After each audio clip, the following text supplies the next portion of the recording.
Pretty good haul today at the junkyard. So we're gonna do both wheel bearings, both door cards, the seat. I'm gonna shampoo that. Put these in the washing machine. I've got a bunch of rubber, the rest of it's in my bag there. Seafoam, gonna seafoam this high mileage engine. See how much of that smoke we can get rid of is coming out the tailpipe for being at 200,000 miles. All in all, next time you see it, it'll have all these things installed. Cool, fun, bye. Can you guess which one of these is the bad one? Let's see if we can hear.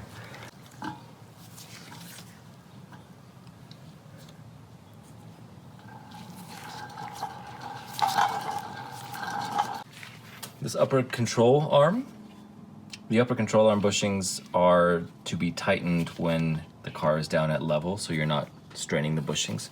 So you can see how it's got a good amount of flex to it right now, and it wants to stay in that top position because that's where it's gonna sit.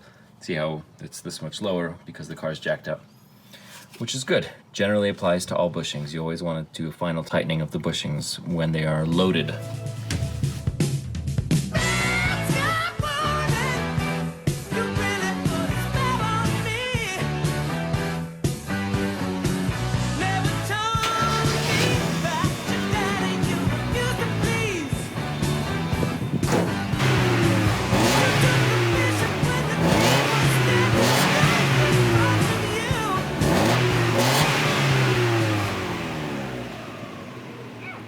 Yeah, it looks like it's gonna do this for a while. That's good, showing some results.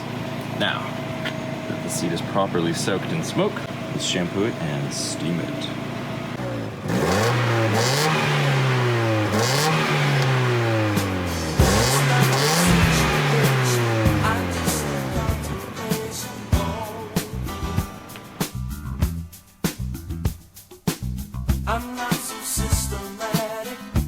Yeah, she's a girl curl, right?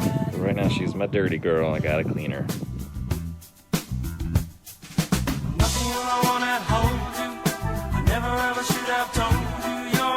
What we were trying to show with the tape, huh? One or two? One or two what?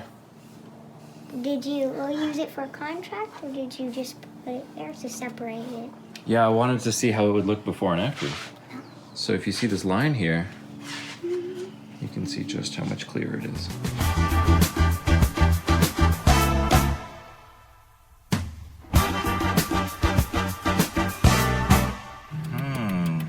Left turn signal side, it blinks fast.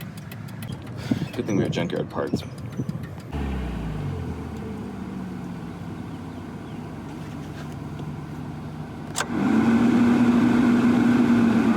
Idle drops a little too low with the fans on. Let's solve it.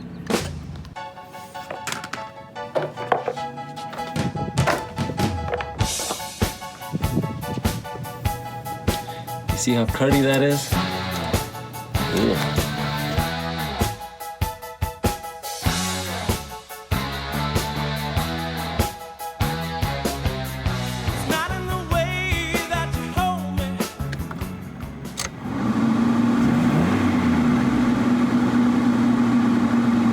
Better.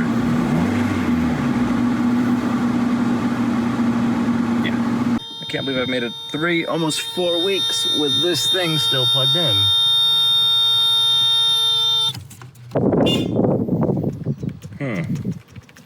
One horn doesn't work. This is why you always keep a spare. Still no? I really should have taken a video for you guys, but I just opened up the switch and cleaned it. All the contacts were a little dirty. I'm sure that one might go soon. If it happens, you'll see it. Otherwise, we are back in business. Although, that is like the most unassuming, wimpiest horn out there. Let's see what we can do. Second generation Volvo S40 horns. Ooh, here we go. I am really happy with how this horn installation worked out. Okay, ground wires up top, it's gonna get covered. But inside, there's that bolt there, that's the brackets. And over here, we have the other bracket. And one horn sits right up in there. And the other horn, well, it's right down in there. Let's go hear how it sounds. That's mint. Yep, ground wires right under here. You can't even tell. I was worried that my clutch might be failing because the engagement is so high up on the pedal that it looked like it was just constantly going to be riding on the bearing and giving it a real workout. Does that make sense? My pedal engagement was so high that the clutch, I was worried, was never fully disengaging, and just pressing it this much would disengage the full clutch. I have it adjusted now that there's a little bit of play. I think you want just about a 1/2 inch. This is too much right now. Loosen that. Turn this clockwise until you get that 1/2 inch or so. That feels nice. Tighten this up. 12 millimeters, that's all you need. Now, if you do think you have a failing clutch, you're gonna be getting low engagement if it's the slave cylinder. You're also going to be getting fluid probably leaking out of your slave cylinder if that's one of the, if you're suffering one of those common problems. Okay. That's better. All right, we don't want it too low because then it will never actually disengage. You can see there's a lot of bare metal here. Early 90s cars, am I right? It didn't feel right. Even after the adjustment, it felt like it was engaging just a little bit too low. So I went another 1/2 turn. Seems like all these turns really do matter, and high engagement is just an adjustment issue. Low engagement is the one that is failing slave cylinder or a worn out clutch.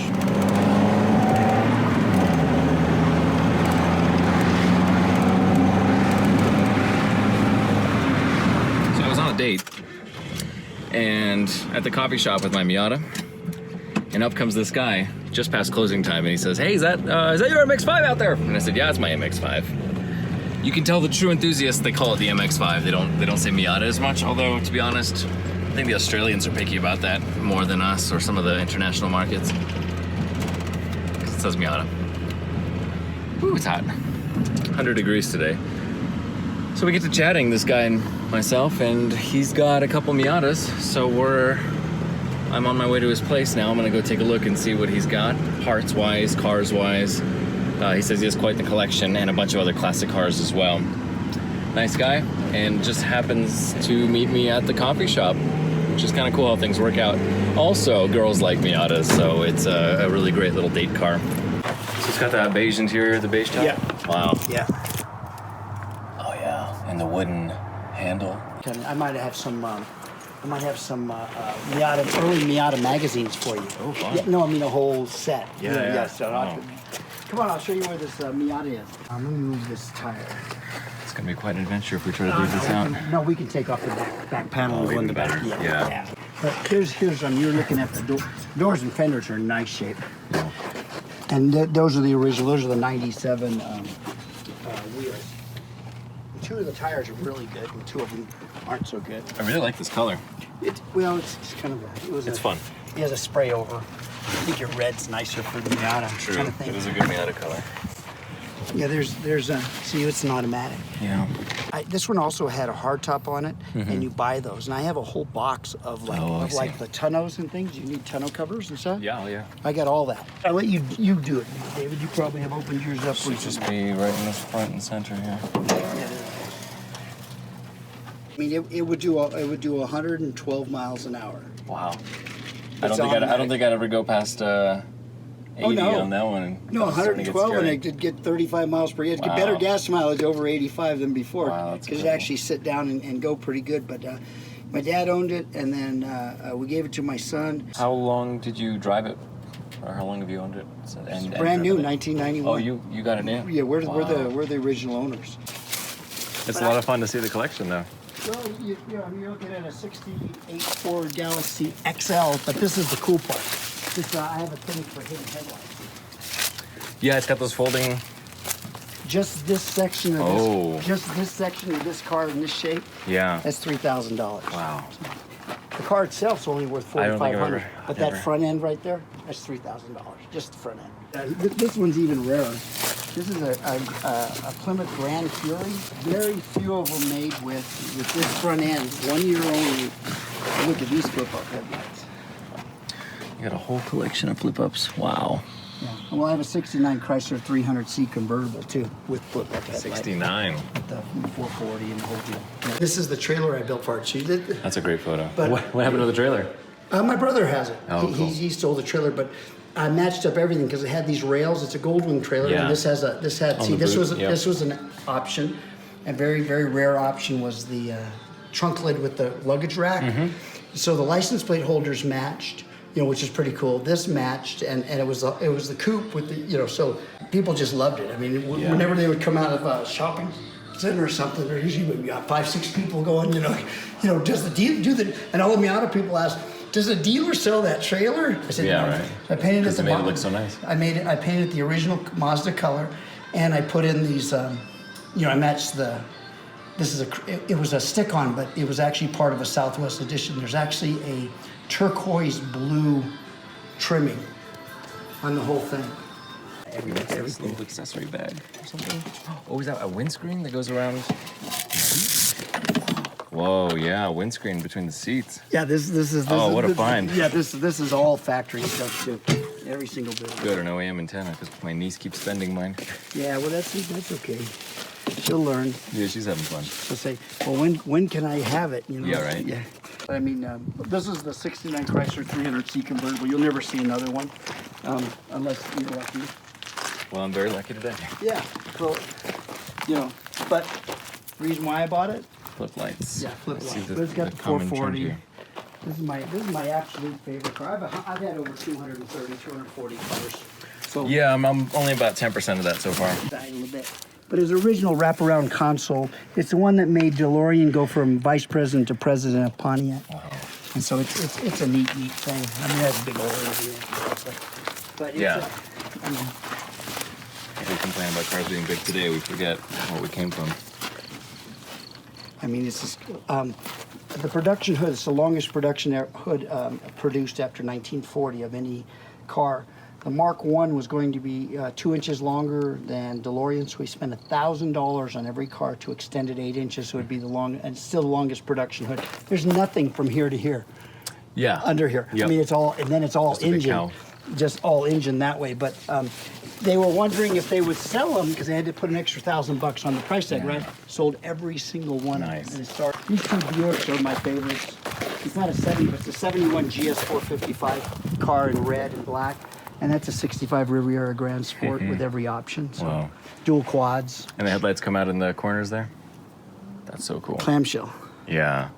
Man, I miss that. So that's like your big speed racer car. Yep. Yeah, I like Volvos. I don't know. Well, they had the SU carbs and a lot of other, British-inspired bits and pieces on the them. 1972 one with the black back glass.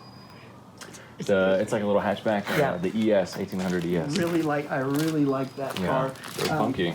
And the rest though, the 1800 was indestructible, but it was never. Nowadays I guess there's enough upgrades where you can get them to actually go 100 miles an hour, but that wasn't the purpose of them anyway. They're rock solid cars and things, so it's pretty good. Anyway, you think about all this stuff and what you want to do. Okay. $900, what a deal. Do you have to know. do anything to it? Seats, I swapped out the taillight because you could see how Yeah. the original ones were. And the guy traveled all across the state and the Southwest with it. So he's like, you need to go travel with it more. Keep the adventure alive.